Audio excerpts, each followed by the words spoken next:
구원이 최고입니다. 저는 오늘 지금 9시 15분인데 요대로 그냥 다 이렇게 천국으로 갔으면 좋겠어요. 아유, 고추 심어 놓은 거 어떡해요? 그 남아있는 사람이 따먹게 두세요. 남아있는 사람이. 적금 들어놓은 거 어떡해요? 남아있는 사람 찾아서 쓰라 그러세요. 천국에 가면 좋은 거 더 많습니다. 부족한 게 없어요.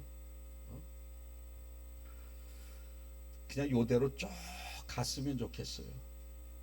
쭉 갔으면 좋겠어요. 그러나 순서는 그분이 정하는 거니까 순서가 되면 언제 어느 때 주님 앞에 선다 할지라도 준비만 되어져 있으면 걱정이 없어요. 여러분 준비되셨습니까? 주님 앞에 설 준비 항상 하면서 살아야 합니다. 그것이 지혜입니다. 지혜로운 성도 되시길 축복합니다. 구원이 이렇게 중요한 건데 어떤 것보다 중요한 건데 과연 우리가 그렇게 이 세상에 어떤 것보다 구원이 중요하다는 것을 알지만 내가 정말 구원 받았을까를 스스로 한번 점검하고 성경에 나와 있는 구원받은 자들에게 나타나는 특징이 나에게 나타나는지 이런 것을 살펴보면서 그것이 나타날 때 안정감을 누리고 편안함을 누려야 되는데 성경에 보면 지옥 가는 사람들에게 나타나는 특징들이 나에게 나타남에도 불구하고 편안하게 살아가요. 얼마나 불안한 인생이 되겠습니까? 저는 여러분들이 건강보다도 구원, 부자로 사는 것보다도 구원, 그 어떤 것보다 구원이 정말 중요하다고 아멘으로 화답하셨다면 순간순간 성경을 바라보면서 구원받은 자들에게 나타나는 특징이 나에게 나타나는가, 지옥 갈 사람들에게 나타나는 특징이 나에게 나타나지 않아야 되는데 이게 왜 나한테 나타나는가, 그것을 애통해하며 정말 성경에서 말하고자 하는 구원, 이것을 여러분들이 순간순간 점검하면서 살아가는 지혜로운 인생 되시길 예수님의 이름으로 축복합니다. 저도 그래요. 병 고치는 은사, 암 환자 그냥 막 손만 대고 기도하면은 암 초기 말기 그냥 다 나버려. 이거보다 이게 얼마나 참 목회자가 얼마나 이거 부러운 은사입니까? 신유의 은사. 죽은 자도 살아나. 손만 대면. 감기는 그냥 재채기 나오려다가 쳐다보면 쑥 들어가. 이런 은사가 있으면 얼마나 좋겠습니까마는 그런 은사보다 없어도 구원받으면 최고라는 거예요. 구원받으면 귀신 쫓는 은사보다도 구원이에요. 그런 거 없어도. 예언의 능력보다도 구원이에요. 그 어떤 것도 구원받지 못하면 아무런 소용이 없다라는 겁니다. 신앙생활에 있어서 가장 중요한 것이 구원이라는 거예요. 구원. 이 구원받은 사람들에게 나타나는 특징이 있는데 뭐냐? 회개라는 겁니다. 회개. 죄악된 삶을 돌이키는 자, 회개. 뉘우칠 회, 돌이킬 회, 돌이킬 개. 뉘우치고 돌이키는 것. 그런데 교회는 다니는데 안 믿었을 때의 삶의 방식하고 똑같아요. 회개가 없어. 죄악된 이 하나님이 성경에서 하지 말라고 하는 그러한 세상적인 삶의 모습이 계속 나타나고 그대로 나타나요. 이것은 구원 없어요. 목사님 믿음으로 구원받지 왜 회개 안 한다고 구원 못 받나요? 맞습니다. 회개 안 하면 구원 없어요. 회개 안 하면.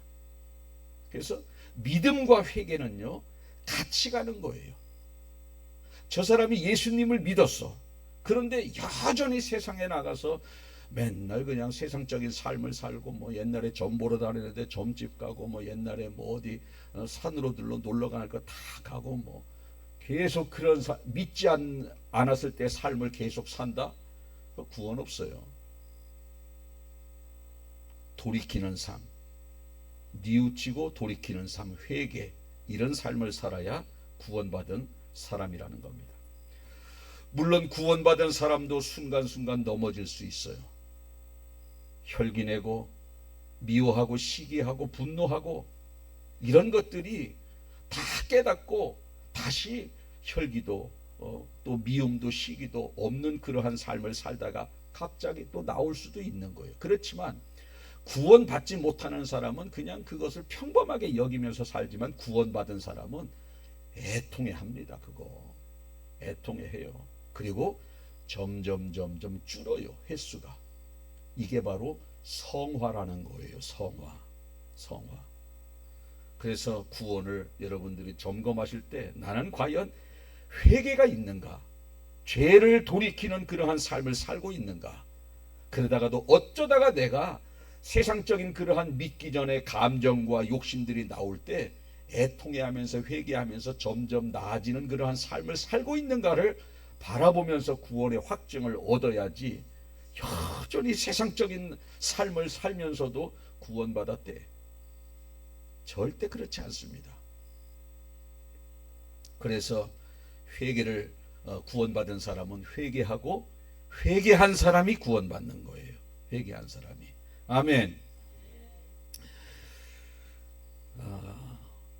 오늘 이 본문은 가룟 유다에 대한 이야기입니다. 가룟 유다는 돈을 너무 좋아했어요. 돈. 자기 스승까지 은 30에 팔게 됩니다. 아니, 은 30에 스승을 판다는 말이 무슨 말이냐? 이런 말입니다. 자, 이제 예수님을 체포를 해야 돼요. 그런데 그때 당시 6월절이기 때문에 사람들이 굉장히 많거든요. 많아요. 많고 누가 예수님인지 몰라요. 지금이야 스마트폰이 있고 위치 추적이 있고 얼굴, 뭐 우리가 미국 트럼프 대통령도 알고 북한의 김정은도 알고 다 알지 않습니까? 근데 그때는 이게 없어요. 그래서 그때 사람들이 굉장히 많은데 대제사장들이 예수님을 잡아야 되는데, 그 많은 사람 중에 예수님이 어디 있는지, 또 예수님이 여기 있다고 해도 누군지 어떻게 알아요? 그때 가룟 유다가 내가 위치를 가르쳐주고 누구인지 표시를 해줄 테니 은 30 주시오, 이렇게 해서 딜을 하는 겁니다. 딜. 그래서 예수님이 겟세마네 동산에서 기도하고 내려오신다는 그 위치를 알려주고, 그러니까 대제사장하고 로마 군병들이 체포하러 와요. 또 제자 12명이 있지 않습니까? 12명 중에 누가 누군 줄 알아? 그때 내가 입을 맞추는 사람이 그 사람입니다 해서 입을 맞춰요. 위치도 정보도 가르쳐주고 누구인지 표시도 해주는 대가로 은 얼마? 30냥을 받는 거예요. 이렇게 정보 제공해주고 표시해주는 대가. 그렇게 해서 은 30을 받고 스스까지 팔아먹는 아주 나쁜 사람입니다. 자, 이 가룟 유다가 3년 동안 예수님을 따라다니면서 예수님이 얼마나 훌륭한 분인지 봤지 않습니까? 앉은 뱅이를 일으켜주고, 가난한 자들에게 먹을 것을 주고, 귀신 들린 자의 귀신을 쫓아주고, 외로운 자들의 친구가 되어주고, 심지어는 가룟 유다의 그 발까지 싹 닦아주고, 이러한 삶을 살았는데 그러한 스승을 팔아먹어요? 있을 수 없는 일이죠. 또 예수님의 제자 또 베드로가 있었습니다. 예수님이 수제자라고 할 정도로 3명을 뽑는다. 그때 베드로와 야고보와 요한, 그 중에 하나 뽑으면 베드로였어요. 예수님이 12명의 제자 중에 제일 인정한 사람이에요. 그런데 그 베드로도 예수님이 붙잡히니까, 저 베드로 저 사람 예수님의 제자 같은데 저 사람도 예수님과 함께 한 도당이었도다. 어떤 여인이 그러니까 나는 예수 몰라요. 나는 그 사람 몰라요. 3번이나 부인하는데 3번째는 저주까지 하면서 예수님을 부인해요. 그런데 그 바로 몇 시간 전에, 하루도 지나지 않았어, 예수님이 베드로에게 너는 다 굴기 전에 나를 3번 부인하리라 그렇게 이야기를 하니까 베드로가 예수님 무슨 소리입니까? 다른 사람은 다 예수님을 떠난다 할지라도 저는 절대 예수님을 부인하지 않겠습니다. 이렇게 호언장담까지 했는데 반나절 지났어. 반나절. 저녁에 그렇게 고백했는데 새벽에 부인을 해버려요. 아침에. 자, 이런 거 보고 그렇게 수제자도 그렇게 예수님을 부인한 것이죠. 자기 생명에 위협이 오니까. 자, 여러분, 그러면 은30에 예수님을 팔아먹은 가룟 유다와 예수님을 모른다고 3번씩이나 부인한 베드로, 누가 더 잘못했을까요? 누가 더 잘못했어요? 따라 해보실까요? 도낀 객낀. 왜 안 따라하세요? 도낀 객낀. 그놈이 그놈이다. 거기서 거기입니다. 팔아먹은 거나 부인한 거나 저주까지 하면서 부인한 거나 거기서 거기에요. 그런데 한 사람은 천국 가고 한 사람은 지옥 갔어요. 둘이 똑같아요. 팔아먹은 거나 부인한 거나 똑같은데 왜 결과가 다르냐는 거요. 그놈이 그놈인데 왜 누구는 천국 가고 누구는 지옥 가느냐는 겁니다. 거기서 거긴데 결과는 뭐냐? 회개의 차이라는 거예요. 회개의 차이. 죄가 얼마나 크냐 작으냐 그게 중요한 게 아니에요. 내가 회개를 했느냐 회개하지 않느냐, 그것이 천국과 지옥을 구분하는 거지. 왜 죄의 크기를 가지고 따집니까? 여기서 거기서 거기라니까. 우리는요, 큰 죄 안 지려고 얼마나 힘을 쓰는지 몰라. 뭐 작은 죄는 슬금슬금 짓지 다. 큰 죄 안 지려고 얼마나 힘을 쓰는지 몰라. 그거 좋습니다. 괜찮습니다. 그러나 그거보다 더 중요한 것은 뭐냐면 내가 과연 회개하는 삶을 살고 있는가 그렇지 않은가에 더 초점을 맞춰야 되는데, 큰 죄 안 지려고 하는데 초점을 맞추고 더 중요한 회개에는 초점을 맞추지 않아요. 이래서 지옥 가는 거야. 이래서 지옥 가는 겁니다. 참 이런 걸 바라보면서 안타까움이 금할 길이 없습니다. 내가 어떠한 죄를 지었느냐 그게 중요하지 않지 않습니까?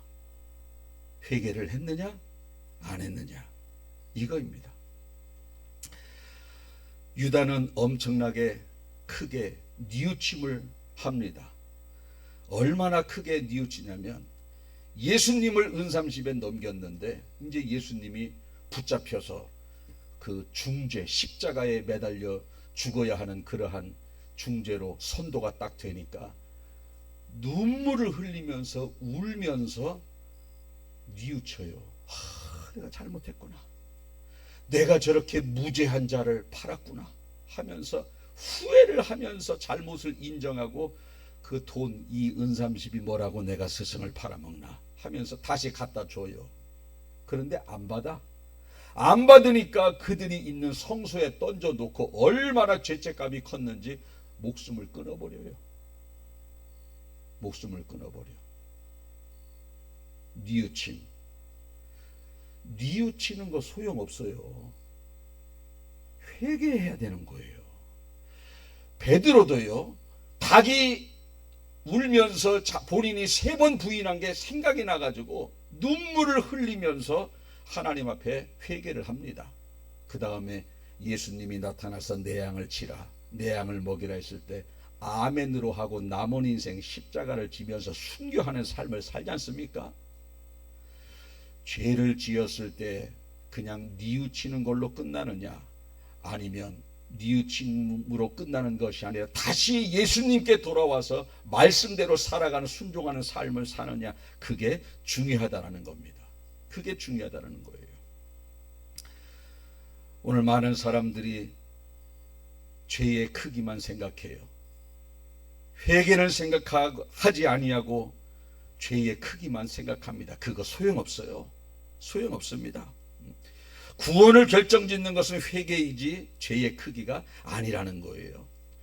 왜 평생을 하나님께 제사 드리는 삶을 산 제자들은, 대제사장들은 지옥 가고, 평생을 살인 강도짓만 한 살인 강도는 왜 천국 갑니까? 행위의 차이가 아니라는 거예요. 회개의 차이라는 거예요. 이 바꾸어 말하면요, 여기서 그냥 계속 하나님의 말씀을 선포한 목사는 지옥 가고, 교회 한 번도 나오지 않은 살인 강도는 천국 가는 거예요. 그 사람은 교회 오지도 않았어요. 여기서 이 목사는 계속해서 새벽 기도하고 수요 예배하고 주일 예배하고 신방하고 계속 이렇게 했습니다. 그런데 지옥 가고, 저 사람은 한 번도 교회도 안 나오는데 천국 가. 행위의 문제가 아니라 뭐의 문제다? 회개의 문제라는 거예요. 회개.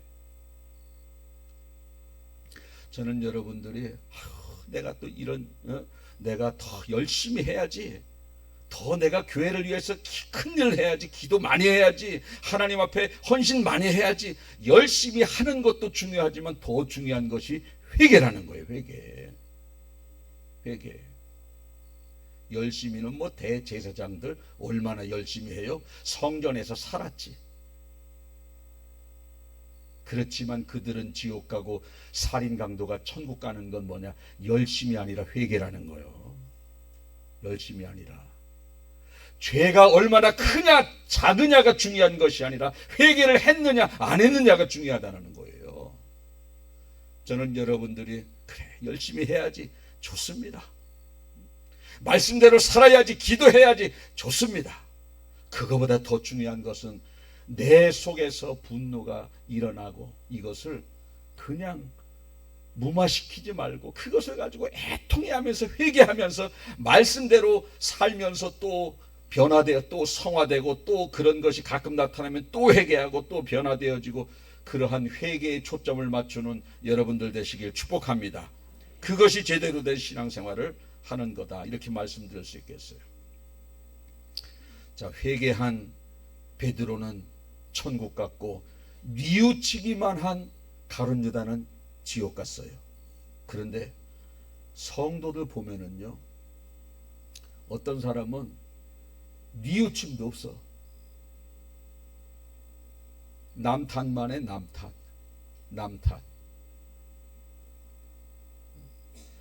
내가 이렇게 혈기를 내서 주님 죄송합니다, 이렇게 뉘우치기만 하고 하나님께로 돌아가지 않는 것도 문제인데, 이거보다 더 심한 게 뭐예요? 자기 탓이 아니라 저 사람 탓이라는 거예요. 저 사람 탓, 남 탓. 여러분, 뉘우치기만 해도 지옥 가는데, 회개 안 하고 뉘우치기만 해도 지옥 가는데, 뉘우치지도 않고 남 탓만 하는 사람은 더 지옥 가지. 그래요, 안 그래요? 이거는 물어보나 마나예요. 물어보나 마나입니다. 우리는 항상 이걸 바라보면서 뉘우치기만 하는 거 소용없어요. 회개하는 게 중요한 거예요. 어떤 사람은 그래요. 내가 술 안 먹어야 되는데 또 술을 먹었어. 수요일 날 와서 막 회개합니다. 절대 술 먹지 않겠습니다 하고, 그 다음 주에 또 술 먹고, 또 회개하고, 그 다음 주에 또 술 먹고, 또 회개하고, 그 다음 주에 또 술 먹고. 이거는 회개가 아니라 뉘우치기만 하는 거예요. 가룟 유다처럼 계속. 회개는 뭐예요? 안 먹는 게 회개야. 안 먹는 게. 그래요, 안 그래요? 모기환 집사님. 그렇다니까. 회개해야 천국 간다는 거예요. 내가 또 혈기내고 미워하고 시기하고 정죄했어. 주님 그러지 않겠습니다. 수요일날 와서 엄청나게 회개했대. 근데 그 다음에 또 해. 이거는 회개한 것이 아니라 회개 기도만 한 거야. 회개 기도. 여러분, 회개 기도는요, 회개로 가기 위한 과정에 불과한 거지, 회개 기도는 구원하고 상관은, 회개가 구원하고 상관이 있는 거지. 회개가. 한번 따라해 보실까요? 회개 기도는 구원하고 상관없고 회개가 구원받는 것이다. 할렐루야. 회개 기도는 가룟 유다가 하는 거에 뉘우침이에요. 아, 내가 잘못했다 뉘우침, 그거 가지고 전 구원받지 못합니다. 죄에서 돌이키는 회개가 구원받는다는 겁니다. 회개 기도와 회개는 다른 거예요. 회개 기도는 회개가 아니라는 거예요. 많은 사람들이 회개 기도만 하고 회개는 안 하는 것을 볼 수 있습니다. 특별히 남 탓할 거 하나 없습니다. 여러분, 우리가 주님께서 우리에게 명령하신 것은 뭡니까? 사랑하라. 거기 가로 열고 누구는 사랑하고 누구는 말고, 그 단서 조항이 있어요? 없어요? 없어요. 그냥 사랑하라. 누구까지? 원수까지.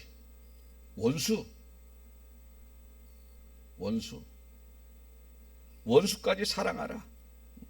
근데 계속해서 사랑은 하지 아니하고 남 탓하고 미워하고 정죄하고. 여러분, 정죄는요, 다른 사람의 죄를 지적하는 거거든요. 이게 얼마나 큰 죄인 줄 아세요? 로마서 2장 1절에 보니까 이런 말씀이 나옵니다. 남을 판단하는 사람아, 물론 그 누구든지 내가 핑계하지 못할 것은 남을 판단하는 것으로 내가 너를 정죄함이니. 이 말이 무슨 말이냐? 내가 남을 판단하면 하나님은 나에게 정죄하는 죄값을 묻는다는 거예요. 정죄하는 죄값. 넌 남을 판단하는데 너는 왜 그 사람을 정죄하냐? 너 판단하고 하나님은 그 사람에게 정죄하는 죄값을 묻는다는 거예요. 정죄하는 죄값. 마태복음 7장 1절 2절 보니까 비판을 받지 아니하려거든 비판하지 말라.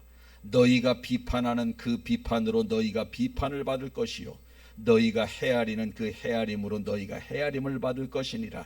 판단하는 내가 같은 일을 행함이라. 이 말이 무슨 말이냐?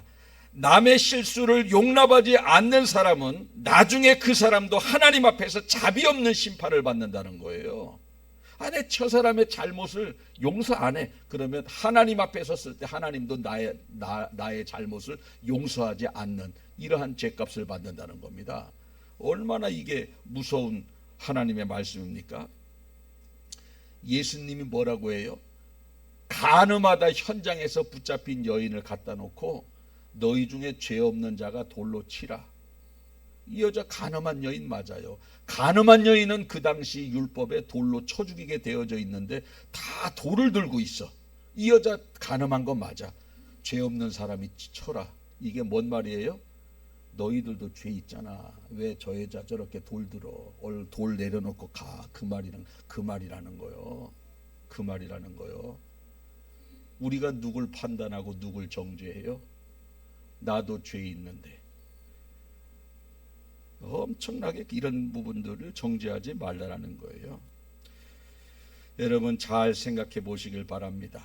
뉘우치기만 한 사람도 지옥 가는데 뉘우치지도 않고 상대방에 정죄하는 사람이 어떻게 천국을 갑니까? 천국은 회개하는 사람이 가는 것이란. 제사장도 소용없어요. 살인 강도라도 자기 죄를 회개하고 하나님 앞에 돌아가는 사람이 천국 간다는 거예요. 여러분들은 앞으로 회개에 초점을 맞췄으면 좋겠어요. 왜? 회개해야 천국 가니까. 하나님을 향해서 큰 일을 한 사람 소용없어요. 예배당에서 24시간 산 대제사장 소용없어요. 강도 같아도 회개하는 사람이 천국 가는 거예요. 내가 신앙생활을 열심히 하는데 초점을 맞추는 게 아니라 내 속에서 세상적인 그러한 하나님이 기뻐하시지 않는 그러한 모습들이 순간순간 나오는 것을 바라보면서 애통해하면서 자신의 육신을 치면서 성령의 능력을 의지하여 말씀으로 돌아가는 사람이 구원받는 사람이라는 거예요.